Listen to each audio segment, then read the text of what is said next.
નમસ્કાર દર્શક મિત્રો, આપ જોઈ રહ્યા છો જનમિત્ર ન્યૂઝ। તો જોઈએ આજના મહત્વના સમાચારમાં।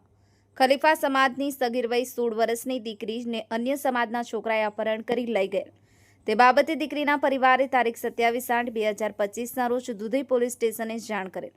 તારીખ 1/9/2025ના એફઆઈઆર થયેલ છે અને આજ દિવસ સુધી તપાસ કરવામાં આવેલ નથી કે આરોપીના મોબાઈલ નંબર પર લોકેશન મેળવી તપાસ કે અગાઉ થયેલ વાતચીત પરથી તપાસ થઈ હોય એવું જણાઈ આવતું નથી।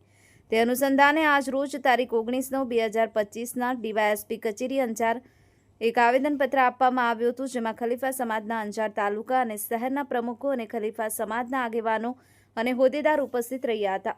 શેરબાનુબેન ખલીફા, ગાંધીધામ મહામંત્રી, ગુજરાત મહિલા કોંગ્રેસ સમિતિ, આદમભાઈ ખલીફા, પ્રમુખ શ્રી અંજાર તાલુકા ખલીફા સમાજ, અકબરભાઈ ખલીફા, મીડિયાના મહામંત્રી શ્રી અંજાર તાલુકા ખલીફા સમાજ, હારૂનભાઈ ખલીફા મોડવદર, ખજાનચી શ્રી અંજાર તાલુકા ખલીફા સમાજ, હબીબભાઈ ખલીફા સિનુગ્રા, ઉપપ્રમુખ શ્રી અંજાર તાલુકા ખલીફા સમાજ, હુસેનભાઈ ખલીફા કોટડા, યુવા પ્રમુખ શ્રી અંજાર તાલુકા ખલીફા સમાજ, સલીમભાઈ ખલીફા, યુવા ઉપપ્રમુખ શ્રી અંજાર તાલુકા ખલીફા સમાજ, મામદભાઈ ઝરિયા અંજાર, સિરાજભાઈ ખલીફા સિનુગ્રા, ભીખાભાઈ ખલીફા માજી પ્રમુખ શ્રી અંજાર તાલુકા ખલીફા સમાજ, જાકબભાઈ ખલીફા ભુજ, ઉપપ્રમુખ શ્રી ભુજ શહેર ખલીફા સમાજ, જુમાભાઈ ખલીફા સુગારિયા, હાજીભાઈ ખલીફા ગાંધીધામ, પ્રમુખ શ્રી ગાંધીધામ તાલુકા ખલીફા સમાજ, લોઢિયા હાજી રઝાક, અલી મહમદ અંજાર શહેર પ્રમુખ તથા અંજાર તાલુકાના ખલીફા સમાજના આગેવાન અને નવાગામ મુસ્લિમ સમાજના આગેવાન ઉપસ્થિત રહ્યા હતા।